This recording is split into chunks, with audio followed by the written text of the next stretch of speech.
What's up, YouTube What's family? up? What's up? It's your boy Clem. And your girl Shan. Oh, I think she forgot. I know I did. What's going on? I know what my nickname is, okay? Oh, you know what your nickname is? Yes. Okay. I'm glad you do. All right. So we got another Candace Owens coming your way. This is the Plantation Then and Now.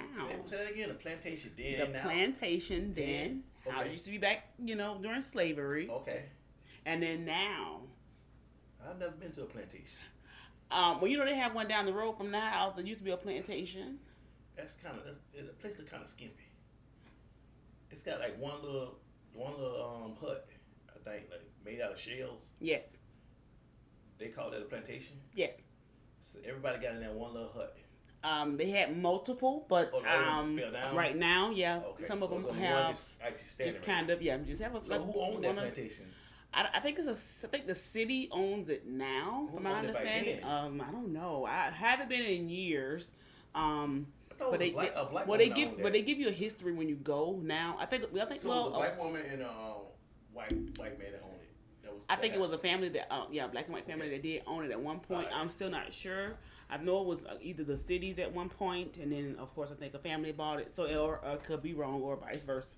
But they give you the history when you go. But of course, it's been shut down for a good minute.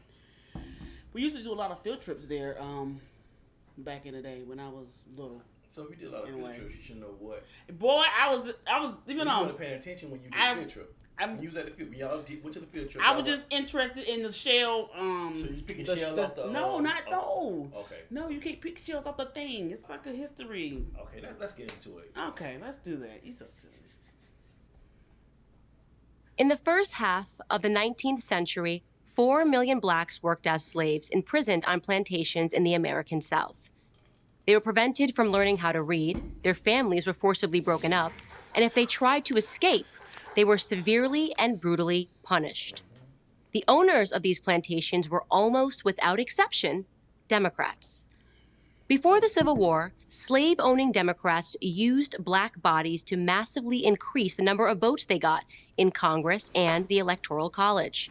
Because of the 3/5 compromise, a single Democrat in Georgia who owned 5 slaves got 4 times the representation as a single white abolitionist in Pennsylvania who didn't own any.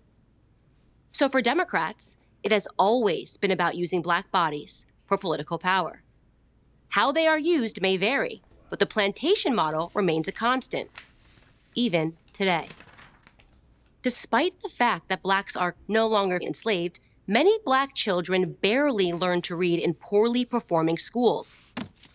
Our families are often shattered by misguided welfare policies, and if we try to escape, we still face punishment. Of course, the plantations of the 21st century are not physical, they are virtual. The owners of these plantations are once again, almost without exception, Democrats. Think about it. What today are certain areas of Chicago, Baltimore, Detroit, St. Louis, Atlanta, Milwaukee, and Philadelphia, all run for decades by Democrats, but virtual plantations? Many who live in these areas are largely, if not totally, dependent on their masters, the politicians, for their food, housing, and health care. It's hardly a fair exchange. The politicians become wealthy. The residents become vote slaves, sustained just barely by government transfer payments. Wow.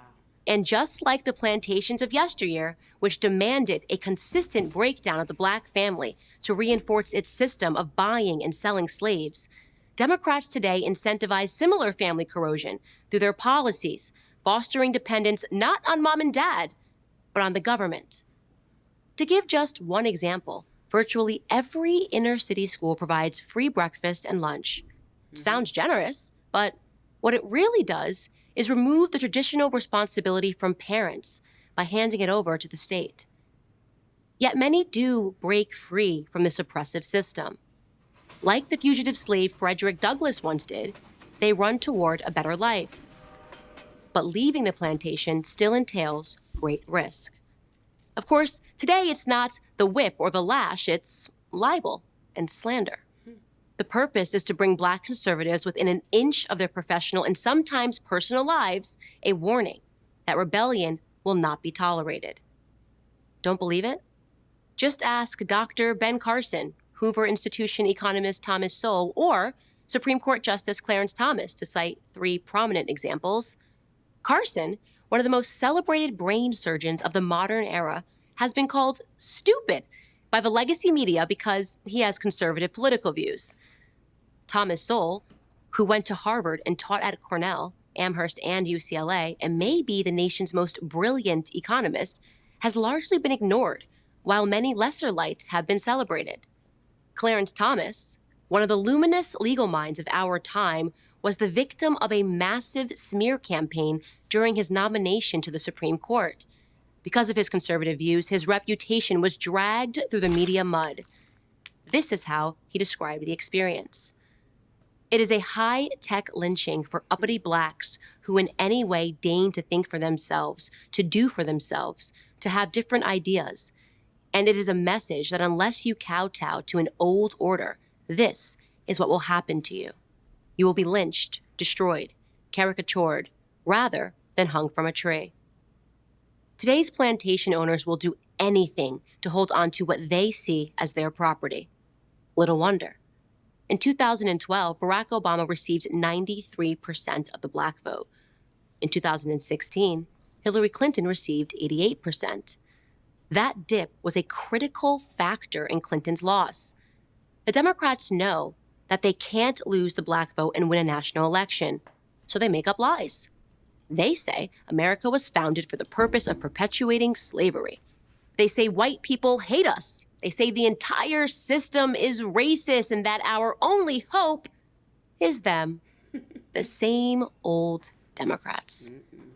The plantation owners know what will happen if blacks demand that their children receive a good education, if they shake off their dependence on government handouts, if they refuse to see themselves as victims and instead embrace all the opportunities America offers.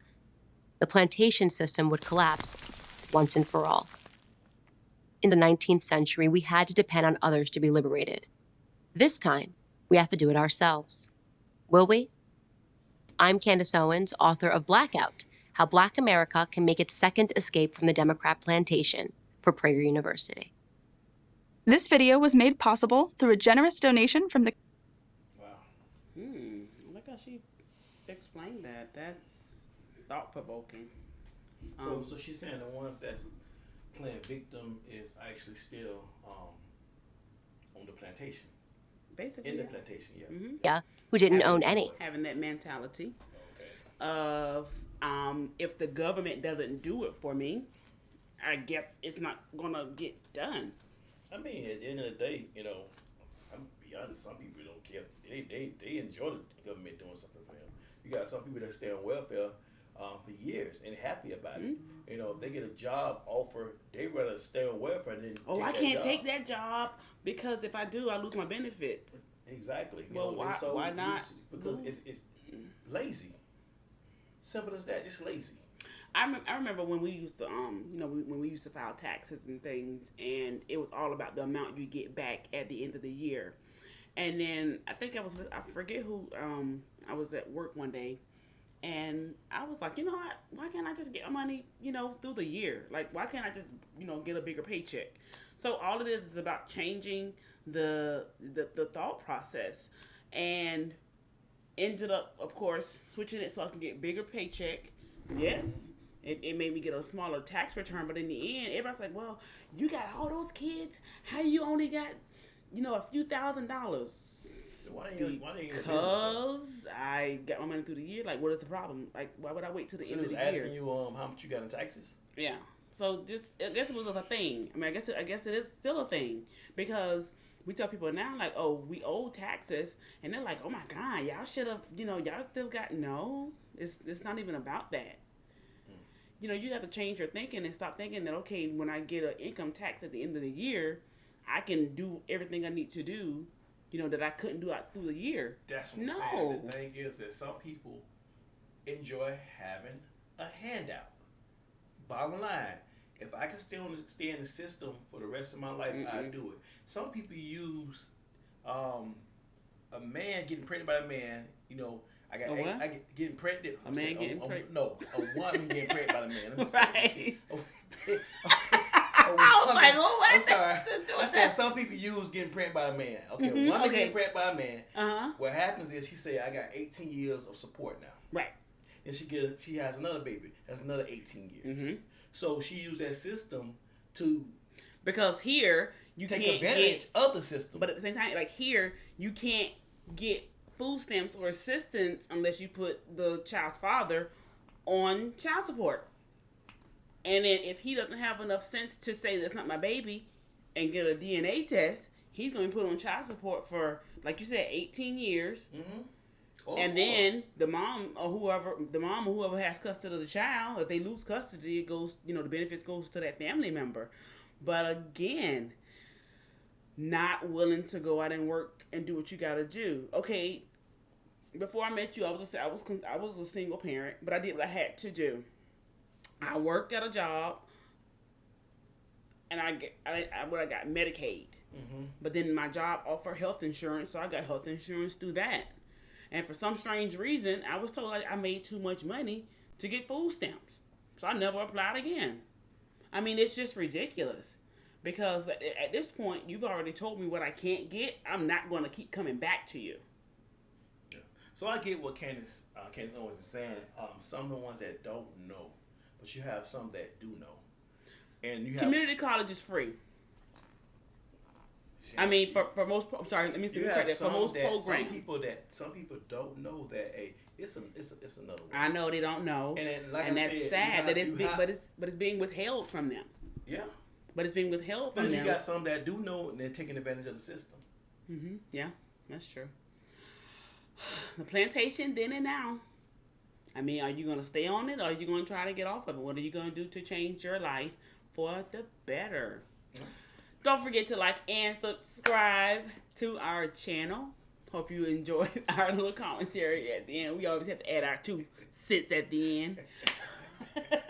2 men getting pregnant. I did not say that. Yes, he did. Y'all heard it for yourself. I had to correct him, and I was like, "Wait, what? Men No, cannot get sir. pregnant. Let's go. Men cannot get pregnant. No, this not even about that." And you so correct.